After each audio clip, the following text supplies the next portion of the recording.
Fondi i sigurimit shëndetësor thotë se problemi me sigurimin shëndetësor të punësuarve në Ministrinë e Punëve të Brendshme nuk është si rezultati problemeve teknike ose ndërprerje e sistemit të fondit, por atyre nuk u janë paguar kontributet. Ata sqarojnë se sigurimi shëndetësor aktivizohet automatikisht pas evidentimit të kontributeve të paguara. Siç bëjnë me dje, përfaqësues të fondit dhe Ministrisë së Punëve të Brendshme janë në koordinim për realizimin e procedurave të nevojshme për tejkalimin e situatës në kohë sa më të shkurtë.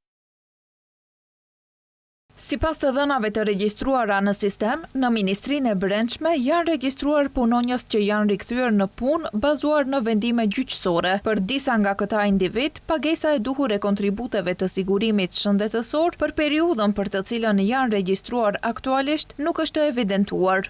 Sindikata e pavarur e policisë thotë se po përcjell me vëmendje situatën dhe se gjatë ditës do të kërkojnë që Ministria e Brendshme të reagojë.